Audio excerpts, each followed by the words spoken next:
명언들이 있습니다.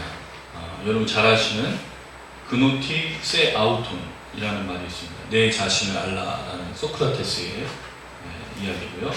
카르페 디엠 들어보셨을 겁니다. 이 순간에 충실하라. 카르페 디엠이라는 말이고요. 페스티나 렌테, 로마 시대의 격언인데 되게 독특한 말입니다. 천천히 서둘러라. 천천히 서둘러라라는 말은 사실 맞지가 않죠. 근데 이 말은 서두르지만 천천히 잘 챙겨서 하라는 말을 이야기하고 있습니다. 왜냐하면 급하면 모든 것을 놓치기 때문입니다. 코기토 에르고 숨, 나는 생각한다, 고로 존재한다. 데카르트의 이야기죠. 코기토 에르고 숨.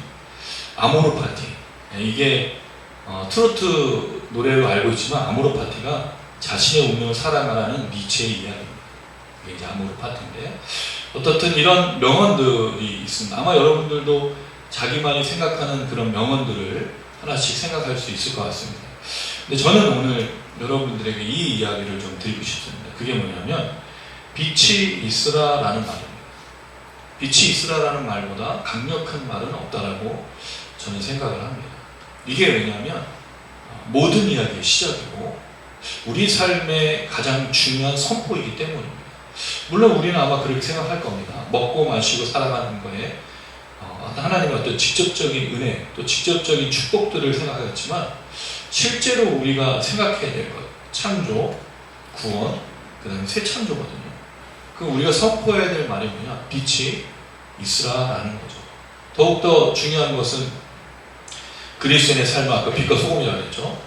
그럼 빛과 소금의 역할을 하는 우리들은 빛이 있다라는 걸 증명하는 사람들인 거죠. 그 빛이 있어라고 말하는 게 아니라 빛이 여기 있습니다 라고 말해야 된다는 거죠. 굉장히 중요한 겁니다.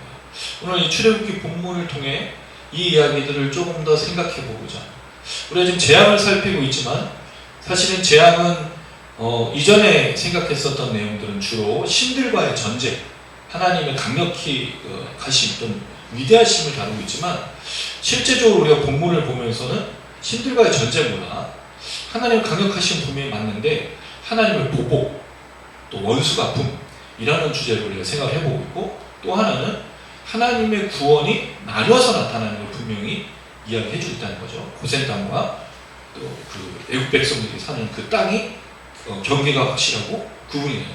이 내용이 오늘 확실히 나타납니다. 흑암과 빛이라고 하는 주제가 확실히 나타나고 있습니다. 근데 이제 여기서 몇 가지 질문이 좀 생깁니다. 왜 이 흑암을 재앙이라고 부르냐는 거죠. 그러니까 세상이 어두워지는 게 과연 재앙인가? 만약에 제가 하나님이었다면 저는 이렇게 하죠. 사람의 눈을 멀게 하는 게 낫겠다. 세상을 어떻게 하는 것보다 사람 눈을 멀게 하는 게 훨씬 더 고통이죠. 재난이에요. 눈먼 자들의 도시를 라는 소설 또는 영화를 보면 그 사람들의 그 눈이 멀었을 때 그 현저히 드러나고 있는 그 인간의 그 본성, 악함, 더러움들이 어떻게 드러나는지 아시죠? 그런 걸 보면 차라리 눈을 멀게 했으면 좋겠는데 왜 하나님은 세상을 어둡게 했냐는 거예요. 근데 이거는 재앙과 고통을 주기 위한 게 아니라는 거죠. 그러니까 이 출애굽기 이 재앙은, 흑암 재앙은 하나님의 목적은 분명한 겁니다. 물론 지금까지 재앙들 고통이 있었어요. 그러나 고통을 다 받는 것도 아니었고 그냥 좀 지나가게 하는 것처럼 보입니다. 물론 짐승이 죽고 사람들도 고통하지만 하나님이 괴롭히려고 재앙을 주는 게 아니라는 거죠. 분명 의도가 있다는 우리가 지금 보복과 원한을 통해 막연했는데, 오늘 본문은 보복과 원한의 개념도 있지만 조금 더 중요한 것들을 다루고 있는 것은 아니겠는가, 그런 생각이 드는 거예요. 만약에 제가 하나님이었다면 저는 눈을 멀게 했을 거예요. 근데 하나님이 애굽 땅에 흑암을 허락하시죠. 근데 반면에 이스라엘 땅에는 빛이 있었어요. 빛이 있으라는 말은 흑암이 있는데 빛이 있었던 게 아니고 거기는 어둡지 않았다는 뜻이죠. 이게 왜 그러냐, 이게 이제 질문인 거예요. 또 하나의 질문은, 그러면 세상을 어둡게 하면 여러분 집마다 뭐가 있죠? 사실 등불이 있잖아요. 왜 등불을 안 켜냐는 거죠. 눈이 멀면 등불을 켜는 거 아무 소용이 없는데 등불을 켜면 되잖아요. 근데 등불을 켜는 얘기가 없다라는 거죠. 그래서 이 재앙은 뭔가 허술한 느낌이 드는 거예요. 근데 의도와 목적은 분명하다. 그래서 이 재앙을 우리가 다시 생각해 볼 필요가 있다는 거죠. 그리고 이스라엘에게 빛이 그럼 있었다는 말은 무슨 뜻이 되겠느냐는 거예요. 애굽 땅에는 흑암이 있는데 이스라엘에게는 빛이 있었다. 뭘 의미하는 거냐? 그냥 간단하거든요. 근데 분명하다는 거죠. 네 번째 질문은 왜 흑암이 재앙인가 하는 거죠. 흑암을 재앙으로 볼 수 있겠는가 하는 겁니다. 자, 이 얘기를 좀 생각해 보고자 하는데, 자, 이 9번째 재앙, 흑암 재앙은 이런 특징을 갖고 있어요. 먼저 21절을 한번 읽어보겠습니다. 21절 시작. 여호와께서 모세에게 이르시되 하늘 향하여 내 손을 내밀어 애굽 땅에 흑암이 있게 하라. 곧 더듬을 만한 흑암이다. 자, 9번째 재앙은 뭐가 오냐면 예고가 없어요. 바로 모세에게 얘기해서 시행을 하라고 하죠. 그러니까 모세에게는 이렇게 하라고 명령을 주시는 건데, 또 하나의 독특한 특징은 바로를 만나지 않는 재앙이에요. 바로를 만나지 않는 재앙이 몇 가지가 있어요. 세 번째 재앙인 이해 재앙, 여섯 번째 재앙은 악성 종기 재앙이에요. 바로를 만나지 않고 직접 실행이 되는 겁니다. 자, 그럼 여러분, 제가 예전에 기억나십니까? 재앙이 세 가지씩 묶여 있었다고. 첫 번째, 두 번째, 세 번째 재앙이 한 묶음, 네 번째, 다섯 번째, 여섯 번째 재앙이 또 한 묶음, 그 다음에 일곱 번째, 여덟 번째, 아홉 번째 재앙이 한 묶음이라고 말씀을 드렸어요. 그럴 때 369야. 369, 369. 세 번째, 여섯 번째, 아홉 번째로 바로를 만나지 않고 재앙이 시작된다는 거죠. 그럼 이건 왜, 무슨 뜻이겠어요? 재앙을 한 묶음으로 볼 때 첫 번째, 두 번째를 경고하고 만나고 권면했는데 바로가 완악하여서 이스라엘 백성 내보내지 않으니까 세 번째 재앙에 바로 심판하시고 저주를 베푸시고 보복하시고 그 강한 하나님의 선포를 말하고 있는 것으로 볼 수 있다는 거죠. 그 세 번째, 여섯 번째, 아홉 번째 항상 그 특징을 갖고 있다라는 걸 볼 수 있는 거예요. 그럼 결국 열 번째 재앙까지는 계속 하나님이 바로에 대해서 권면하고 경고하고 돌아오라, 회개하라, 용서를 구하라라고 말하고 있는 그 내용이죠. 하나님 계속해서 그렇게 용서를 구한다는 것을 알 수 있습니다. 그럼 결국에 바로를 완악하여서 그 말씀을 따르지 않죠. 자, 그 다음에 이 재앙은 독특한 특징이 또 뭐가 있냐면 손을 내밀어서 하늘을 향한 겁니다. 하늘을 향하여 손을 내미는 재앙이 많지가 않아요. 우리가 그 재를 해서 이를 만들었던 그거는 하늘 향한 게 아니라 그 화로에서 재를 티끌에 가져다가 그 하늘에 뿌렸죠. 하늘 향한 건 아니지만 정확하게 하늘을 향해 손을 든 것은 우박재앙입니다. 그러니까 우박재앙부터 지금 여덟 번째, 아홉 번째 다 하늘을 향해서 손을 들고 있는 것을 볼 수 있습니다. 그럼 하늘을 향하여 손을 들었다는 말이 과연 무엇이겠는가? 그럼 우박재앙과 이 흑암재앙을 통해서 하나님 무엇을 말씀하시고자 하는 것입니다. 그러니까 이건 거의 하나님의 위대함과 이 세상의 신과는 다른 하나님이라는 걸 선포하는. 왜냐하면 이 하늘을 향해 손든다는 건 굉장히 큰 자동이잖아요. 대부분은 지팡이로 뭐 피를 바꾸고 뭐 이런 식으로 해왔는데 하늘을 향해 손을 들었다는 건 그 이야기를 하는 것으로 보인다는 거죠. 자, 그래서 이 재앙은 독특한 특징을 갖고 있는 반면에 한편으로 왜 이 흑암의 재앙을 주고 있느냐는 거죠. 애굽 땅에 흑암이 있게 하라라고 말합니다. 여기 있게 하라는 말은 하야 동사인데 있다, 존재하다, 발생하다, 되다라는 뜻을 갖고 있어요. 그럼 지금 애굽 땅은 흑암이 있어라, 빛이 있을지어다처럼 애굽 땅은 흑암이 있을지어다라고 선포하고 있다는 거죠. 그럼 아까도 말씀드렸듯이 왜 눈을 멀지 않게 하는가, 이 얘기를 좀 생각을 해보면서 이 말씀을 나눕니다. 흑암은 호셰크예요. 암흑, 어두움, 모호함, 밤이라는 뜻을 갖고 있는데 출애굽기에는 4번 나타납니다. 이 단어가 나오고 있는 아주 중요한 본문이 있어요. 본문 한번 찾아봅니다. 창세기 1장 2절로 갈게요. 창세기 1장 2절입니다. 창세기 1장 2절 읽어봅니다. 시작. 땅이 혼돈하고 땅이 혼돈하고 공허하며 흑암이 깊음 위에 있고 하나님의 영은 수면 위에 운행하십니다. 흑암이 나오죠. 여기가 이 단어가 호셰크예요.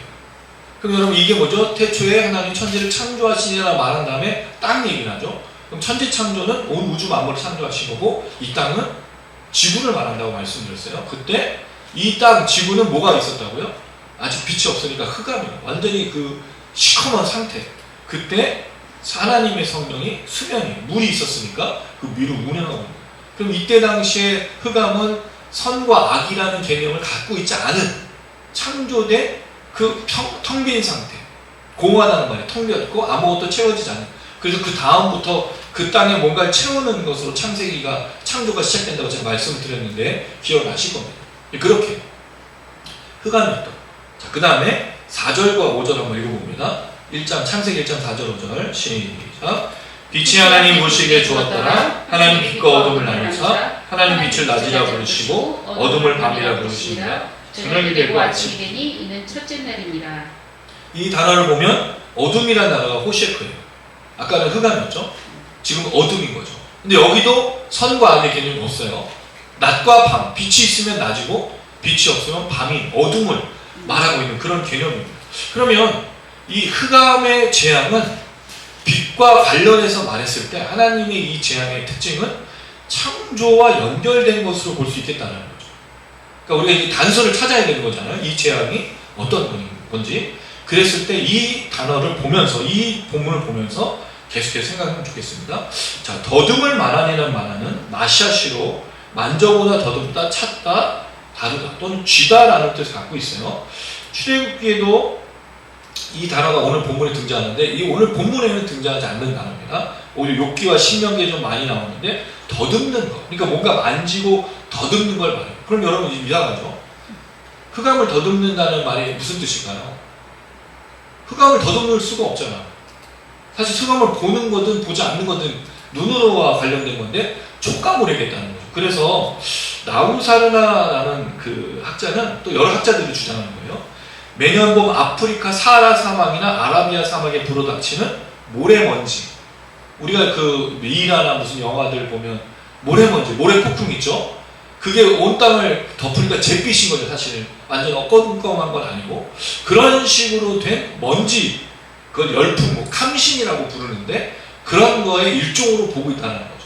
그러니까 이 흑암이 단순히 빛이 없어져서 시커멓게 된 것보다 먼지 폭풍, 그런 시커먼 폭풍이 애국 전체를 둘렀는데 그거는 먼지 폭풍 어떻게 돼요? 만질 수가 있죠. 모래먼지니까. 그래서 이 더듬을 만한이라는 말을 쓰고 있다라고 이제 생각을 하는데 이걸 직역하면 이렇게 돼요. 흑암이 찾아질 것이다.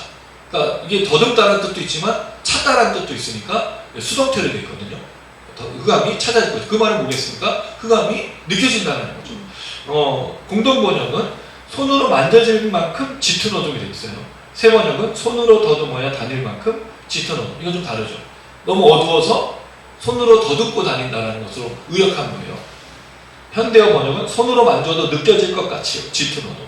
그 다음에 새한글 성경은 어둠이 이집트 땅에 깔릴 것이다. 어둠이 손에 잡힐 듯 할 것이다. 그러니까 너무 시커머니까 바로 앞에 낮춰지는 거니까 그런 식으로 표현한 거죠.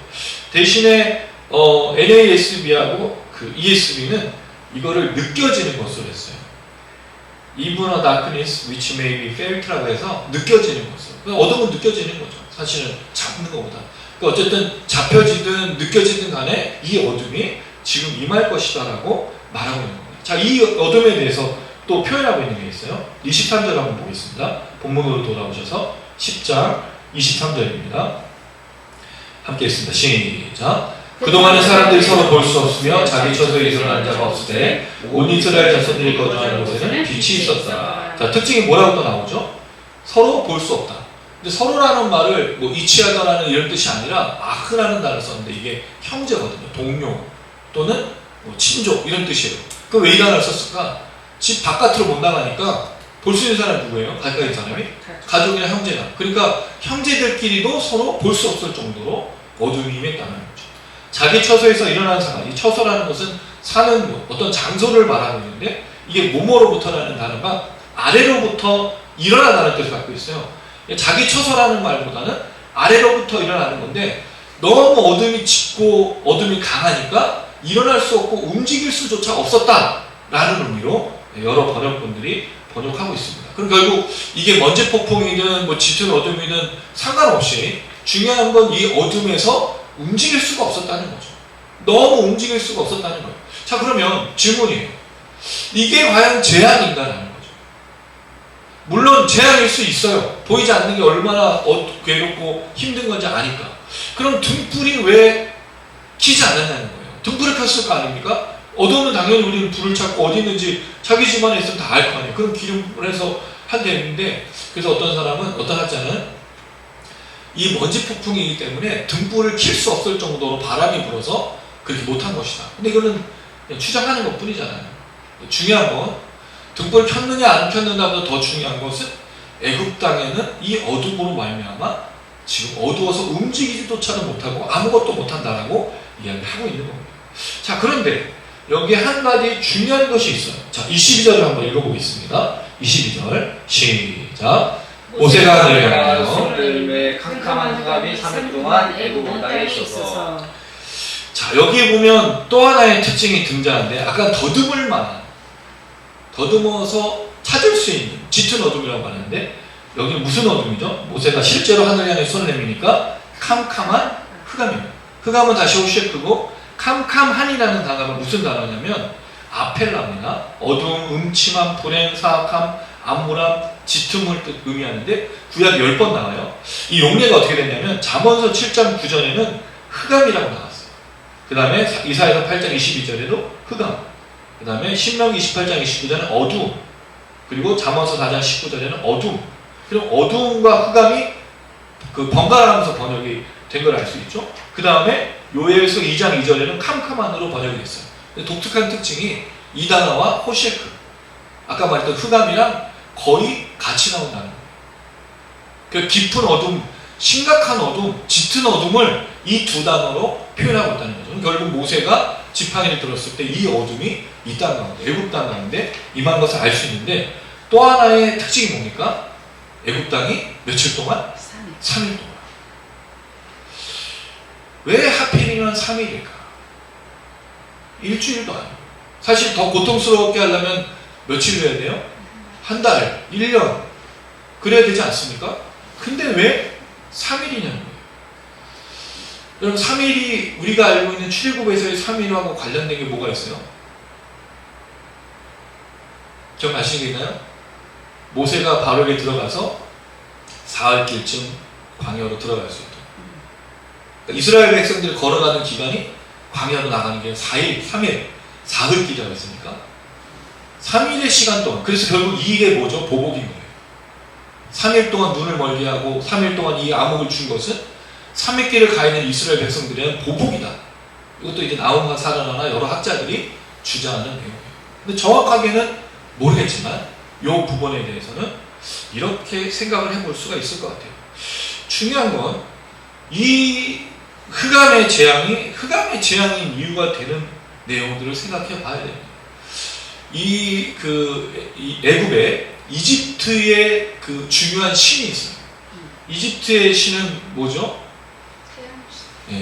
태양신, 라로 알려지기도 하고, 라멘, 그 이름 제가 지금 정확하게 기억이 안 나는데, 그 신의 이름을 따서, 그 신의 이름으로 태양신을 말하는 게 바로 이들의 모습이었던 거예요.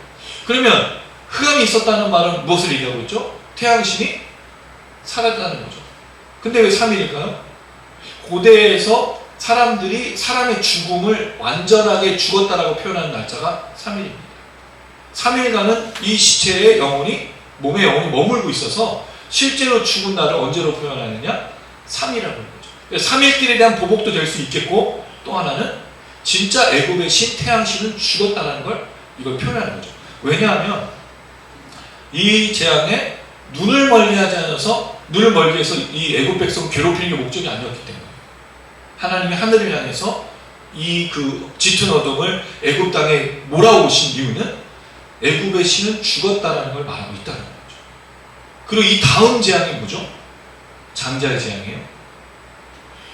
바로는 애굽의 뭐로 여겨졌냐면 왕이기도 하지만 태양신의 아들로 여겨졌어요.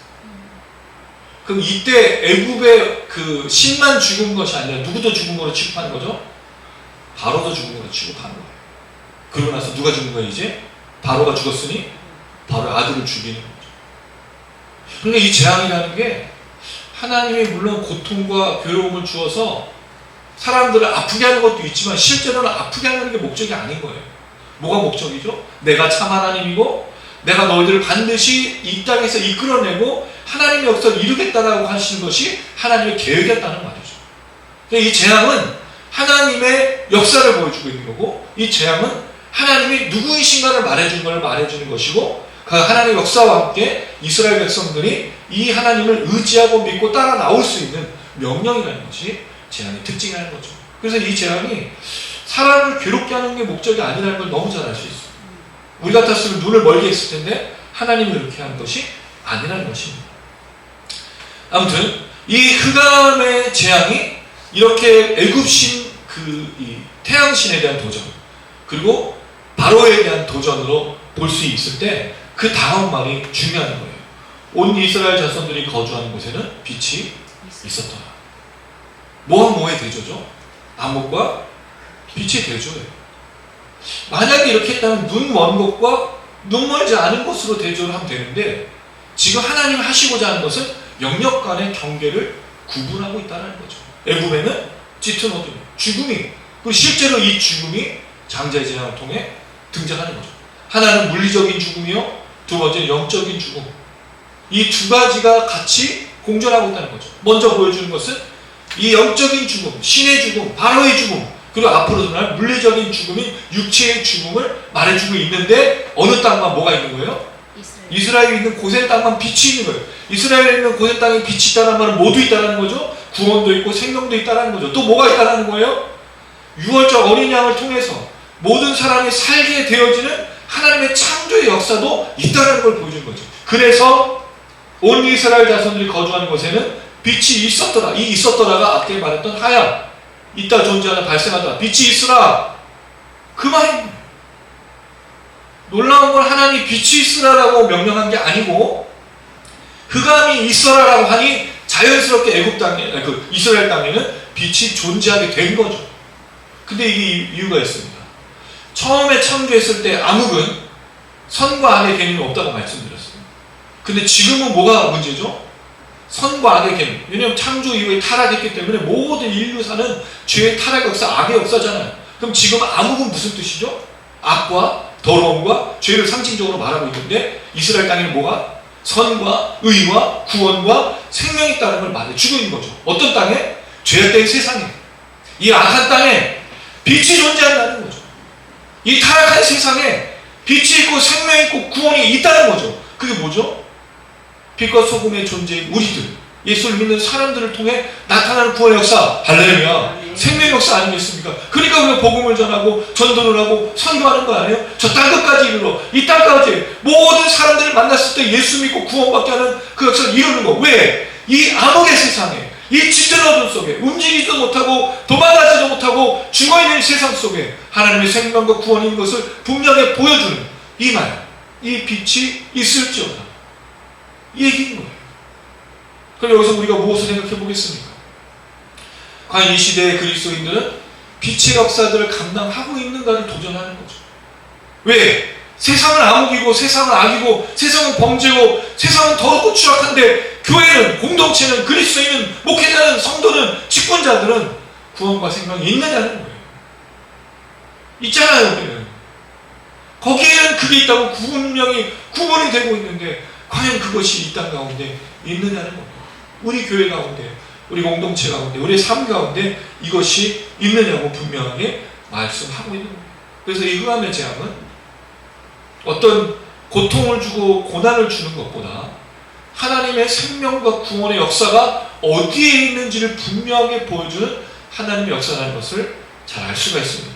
그래서 심판과 저주와 형벌과 재앙, 그리고 구원과 생명과 하나님의 의와 선하심이 있는 것을 구분해주는 그 놀라운 역사라는 것을 말씀해주고 있습니다. 또 한 가지 생각해 볼 것이 있습니다. 그렇다면 이 경계를 나누는 것이 어떤 것 때문인가 하는 거죠. 과연 이게 이스라엘 사람이었기 때문에 나누신 거냐? 아니에요. 이 나눔의 핵심은 누구에 있죠? 하나님이 나누신 겁니다. 하나님 이스라엘 백성에게는 이 구원이 있다고 말씀하셔요. 근데 이것이 장자의 재앙에서 더 구체적으로 되죠. 뭐가 됩니까? 유월절 어린 양의 피를 바르고 그 고기를 먹는 자만이, 예수의 성찬에 참여한 자만이 이 빛이 있으라라고 하는 그 자리에, 그 구원의 역사에, 그 생명의 역사에 존재할 수 있다는 거. 이거 되게 중요해요. 그래서 구약에 신약에 말하고 있는 성만찬에 있는 거예요.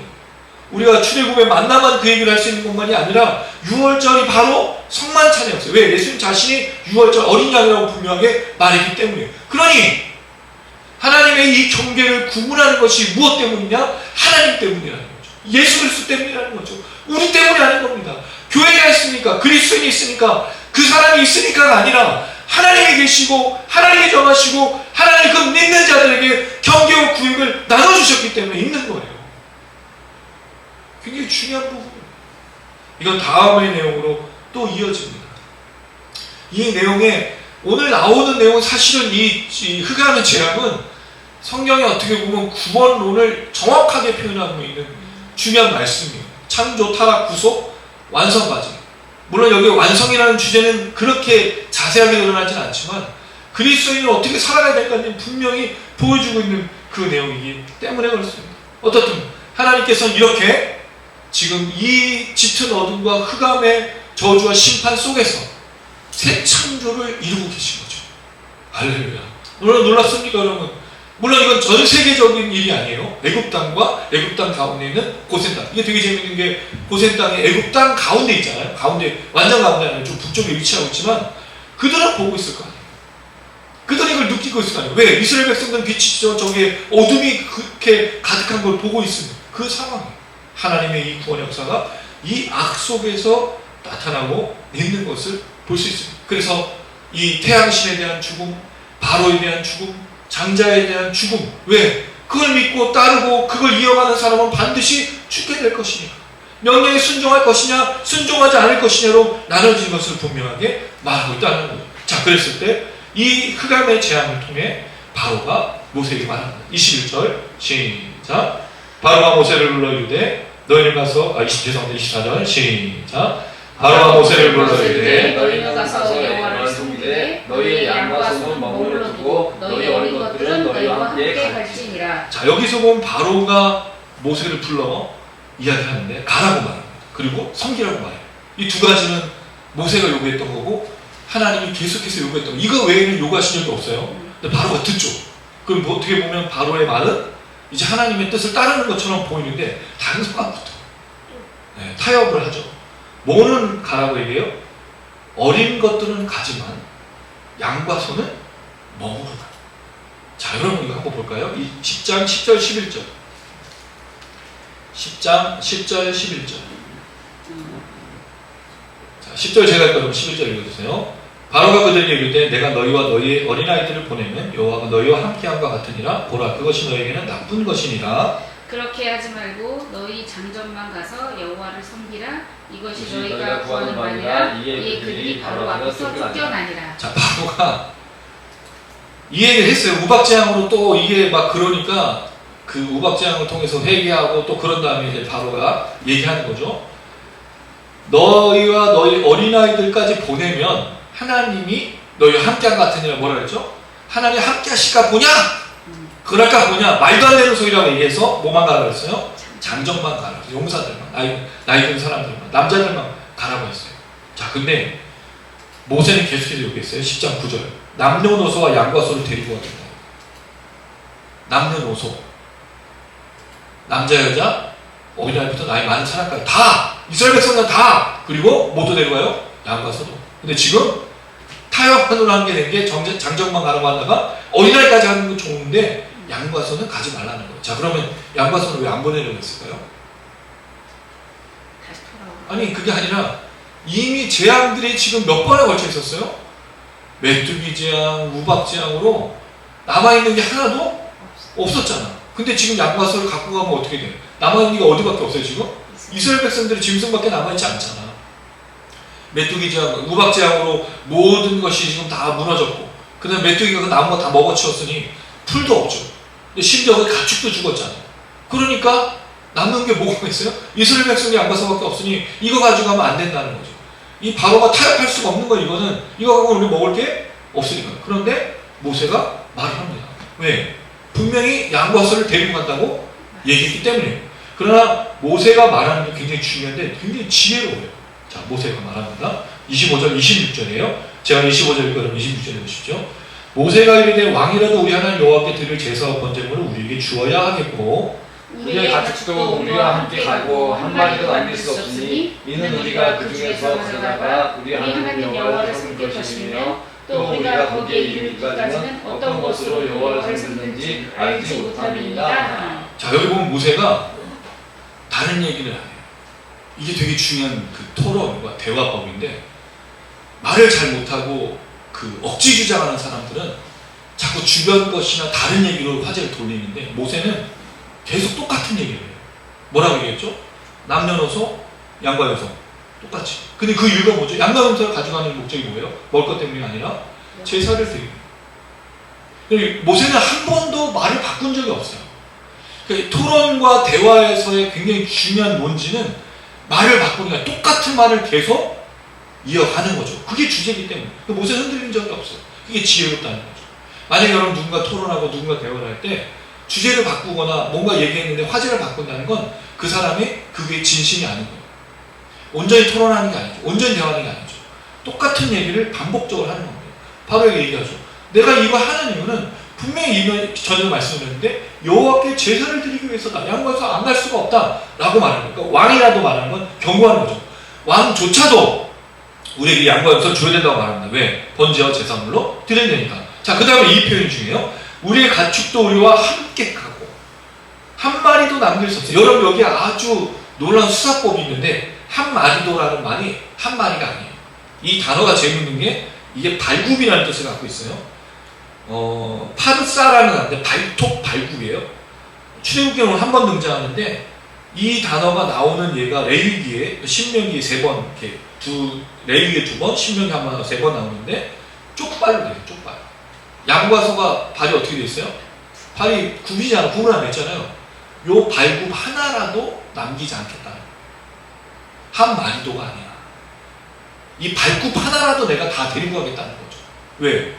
하나님이 명령하셨으니까. 그 다음에 여기 함께가 왜 중요해요?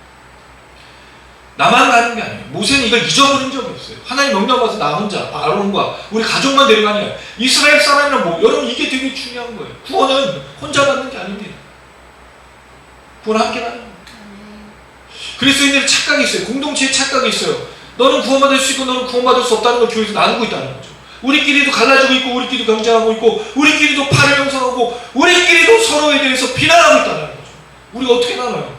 우리가 경계를 나누는 것이 아닌데 교회는 하나 되는 겁니다. 할렐루야.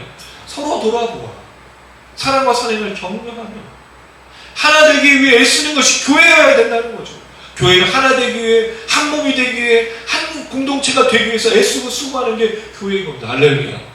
그런 우리 교회 되기를 주님의 이름으로 축원합니다. 아멘. 다른 걸 힘쓸 게 아니에요. 교회가 하나 되기 위해 있어야 돼요. 한 목소리로 한 비전과 한 생각으로 나가는 것이 중요한 겁니다. 그럼 그래야 돼요. 그게 교회이기 때문입니다. 그럴 때 모세가 얘기하죠.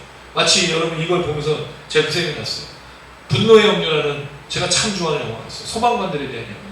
백드래프트라고 그 단어의 원제가 그건데 그 불길이 그 잡을 때 갑자기 산소가 확 그 당겨지면서 폭발하듯이 불이 탁 터나는 걸 백드래프트라고 해요. 그 굉장히 위험한 순간인 거예요. 그때 만약에 불이 잘 피는 거라고 불이 사라진 걸 생각하는데 그게 아니라 머금고 있다가 한꺼번에 폭발하는 걸 말하는데 그 영화에 소방관이 방화범이에요. 왜? 소방관의 처우가 너무 좋지 않으니까 방화를 일으켜서 소방관들에 대해서 알리기 위해서 방화를 일으키는데 이 사람이 결국 죽을 위기에 처해요. 어떤 게 떨어질 뻔했는데 주인공이 그 사람 손을 딱 잡으면서 얘기를 하는 거예요. 그 방화범이 범인이 내 손을 놔라. 나 혼자 죽겠다. 넌 살아. 그랬더니 유고 위고. 너 가면 우리 가면. 네가 가면 내가 가는 거야. 함께. 이게 교회예요. 이게 교회라고. 네가 가면 내가 가고. 네가 가면 우리가 가는 거야. 물론 좀 이 단어에 이 말에 이 뭐를 좀 얘기하면 좀 너무 억지스럽긴 하지만 좀 그 생각 들어요. 내가 말 밟고 그 소 밟고 그 양의 발 하나라도 내가 남기지 않고 함께 가겠다. 이게 바로 모세가 바로에게 이야기한 겁니다. 그러니 또 어떤 일이 일어날 때 모세가 말하죠. 이 짐승도 같이 가는데 우리가 거기에서 어떤 일을 만날지 모르기 때문에. 근데 지혜로운 거예요. 왜냐하면 양과소를 데리고 가지 않는다. 거기서 양과소를 못 구하면 우리가 전리를 드릴 수 없다는 걸 항변하기 위해서죠. 자, 그리고 나서 27절입니다. 여호와께서 바로의 마음을 완악하게 하심으로 그들을 보내기를 기뻐하지 아니하고. 여러분, 중요한 특징이 또 한 가지 있어요. 완악함의 특징이 뭘까요? 기뻐하지 않는 것, 즐거워하지 않는 것. 바로는요, 마음이 간팍하고 무거워진 것도 있지만 하나님의 명령을 순종하는 게 기쁘지 않았어요. 왜죠? 다 떠나고 다 데리고 가고 노예도 없어지고 종도 없어지고 이스라엘 백성들이 없어지면 아무것도 안 되니까 기쁘지 않은 거예요. 여러분, 당연하지 않습니까? 바로가 이걸 좋아할 리가 없잖아요. 기쁘지 않고 즐겁지 않아요. 근데 여러분, 이게 뭐죠? 하나님의 명령이죠. 하나님의 명령을 지키지 않는 걸 기뻐하지 않는 거예요. 하나님의 명령을 지키는 걸 기뻐하지 않는 거죠. 하나님의 명령을 지키는 걸 기뻐해야 되는데 바로는 기뻐하지 않는 거예요. 이게 뭐라고요? 완악함인 거예요. 저는 여기서 좀 그런 생각이 듭니다. 우리가 이 얘기를 하면, 하나님의 명령을 즐거워하고 기뻐하는 것을 얘기하면 우리는 단번에 뭐로 이걸 적용하려고 하죠? 예배, 먼저 주일 성수, 헌금, 봉사, 교회 내에서 일어나는 수많은 일들을 먼저 하는 것을 하나님의 명령을 지키는 것으로 생각한다는 거예요. 그런데 여러분, 여기에 교묘한 함정이 있어요. 물론 그걸 전체적으로 부정하지 않습니다. 우리 하나님을 정말 기뻐하면 예배 드리고 싶죠. 할렐루야. 그리고 헌금 당연한 거 쉽지 않아요? 내가 받은 거 너무 감사해서 11조도 드리고 감사한 분 드리고 목적한 분 드리고 너무 감사해요.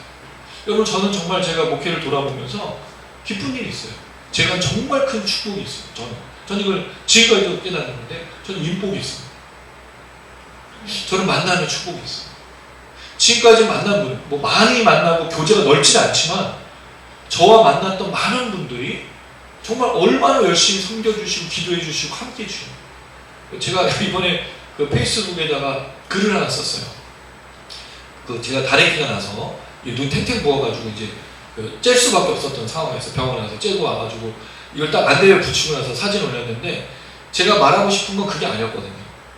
이걸 통해서 제가 깨달은 내용들을 글을 써서 이제 했는데, 사람들은 그 내용을 보았지만 다 보셨어요. 제 안위를 걱정해 주시고, 참, 제가 뭘 하고, 제가 뭘 대단한 일을 하는 것도 아닌데, 그래서 그 글에 정말 많은 분들이 공감해 주시고 기도해 주시고 다 아프지 말라고, 다 완쾌하라고. 저 사랑받고 있어요. 부럽죠? 제 복입니다.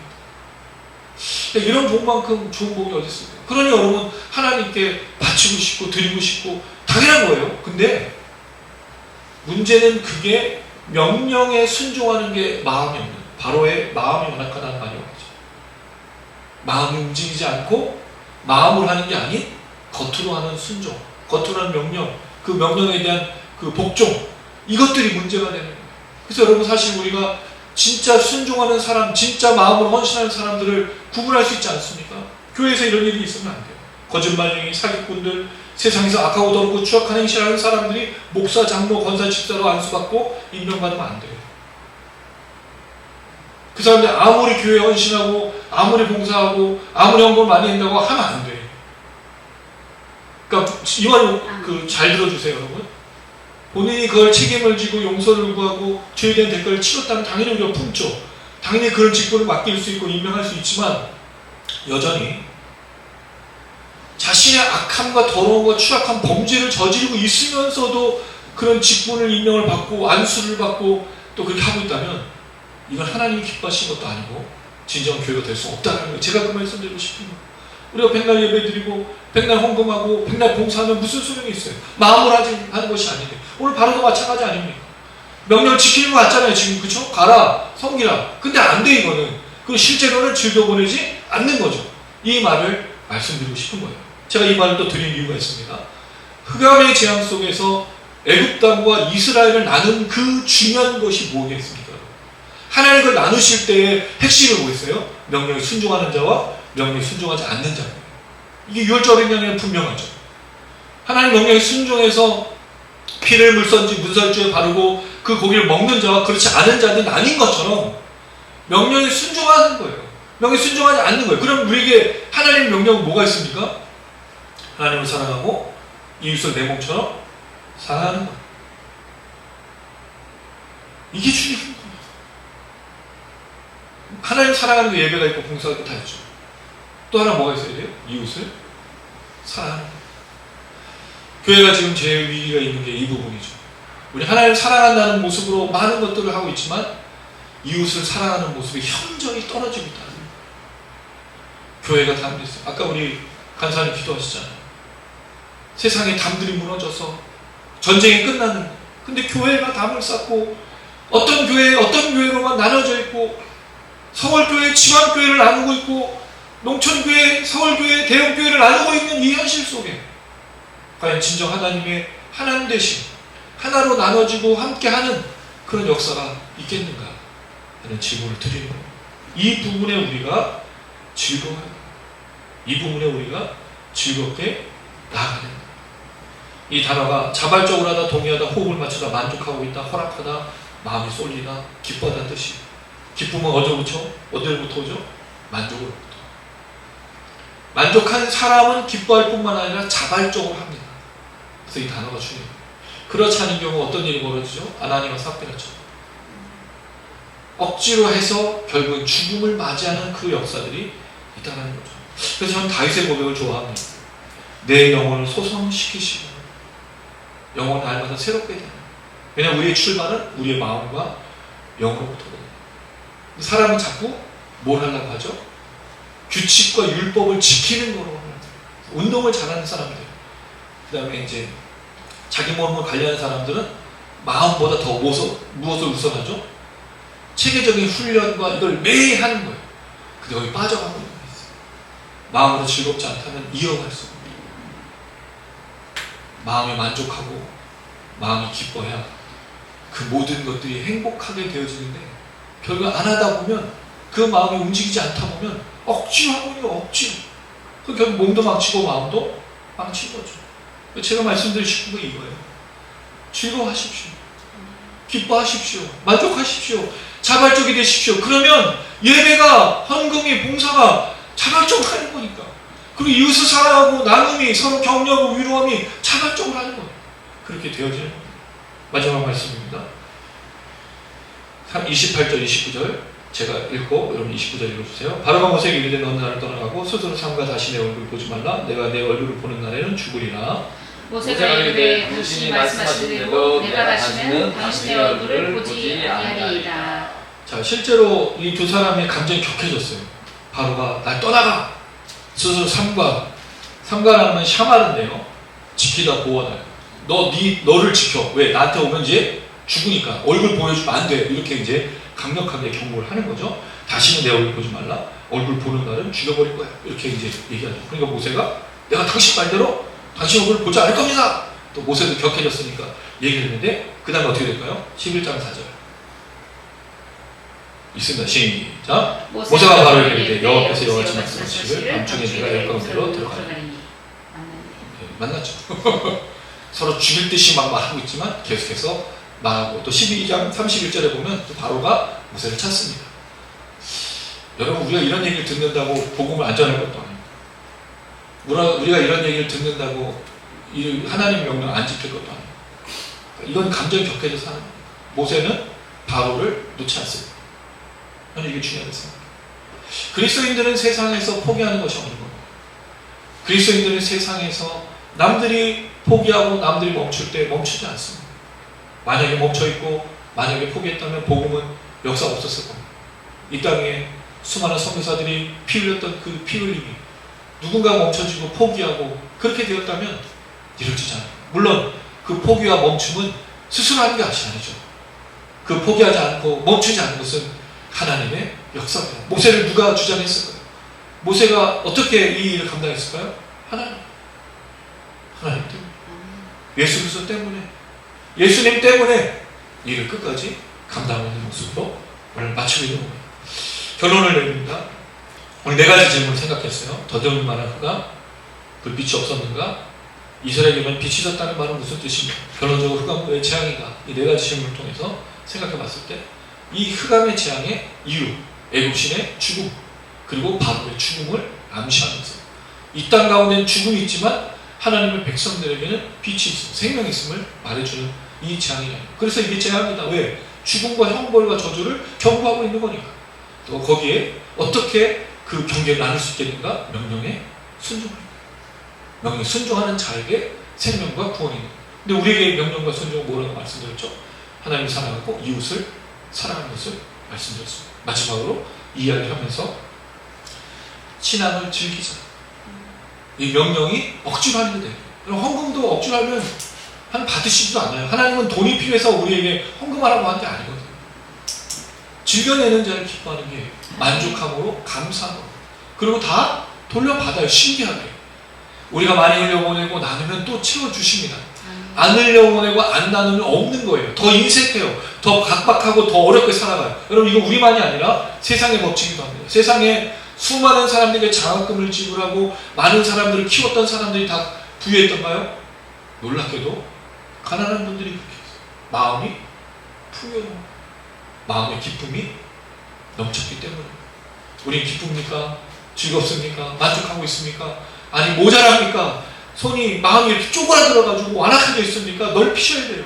기뻐하셔야 돼요. 자족할 수 있게, 만족할 수 있게 하나님 기름 부으셔서 제가 많이 흘려보낼 수 있도록, 많이 나눠줄 수 있도록. 그래서 여러분 우리 교회의 비전, 흘려보내는 삶, 나누는 삶, 이 풍성한 은혜가 우리 모든 성도님들에게 넘치시기를 주님의 이름으로 축원합니다. 아멘.